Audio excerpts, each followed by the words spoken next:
So I've got the passenger and driver side seat out, also my center console. It's been a while trying to clean this up, get all the stuck on carpet padding scraped off and kind of smoothed out some of the body sealer stuff they put down there. There was a little bit of rust over on the passenger side, little spots, and that's where like the fiber matting or padding on the bottom of the carpet had kind of stuck. So I don't know if it stuck because it was rusty or it got rusty because it was stuck. This is your gas tank filler release cable. I think it went through like that. There was some old crusty tape holding it down, so I'll get that retaped once I get this cleaned up. And I did like one pass with a bucket of water there and some detergent, just trying to clean it out. And I pulled the drain plugs so you can kind of work the water in and get it to drain out. So I figure I'll probably need to go 3 or 4 cycles through here. I'll probably do another one tonight. This is where the front of the seats mount, and then these are the bolt holes for the rear. That's your seat belt or shoulder belt point there. I'm not sure what this hole, there's a little hole in there, and that didn't have a cover, so these have like little caps. And then this is your B-pillar body mount bolt. You got one on each side. That's why it's all reinforced there. And I got these little side pieces off. So yeah, making progress. So yeah, really dirty. I think the carpet's going in the trash. I think it's beyond saving, and I don't see any reason to put carpet back here if you're not going to have any passengers back here. Just make it, Herculine it, and you know, the toolbox is going to fill up that whole area.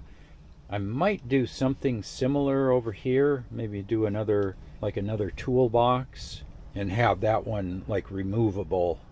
Have your small tools here and the bigger tools over there, something like that. And then, you know, that's the only thing I added. This is where the rear heater hoses used to go down to pick up the coolant hoses from the radiator. Came up for the rear heater, but I got rid of that a long time ago, and I think I put in a piece of styrofoam and then put a bunch of silicone on top of it just to seal it up. You know, it's under the center console, so you don't really see that. So yeah, I should be able to drop the toolbox down a lot lower now and get it right onto the sheet metal. Yeah, so I think I have the floor pan in here cleaned up as much as I'm gonna do, but I just wanted to clean up the surface, you know, get it reasonably smooth, because that'll all be visible once I get the Herculiner on there. So I've been playing around with the toolbox, so I get the toolbox back there. I can get it farther back. It sits out from here a little bit, and there's that hump right there in the middle. You can see it over here too.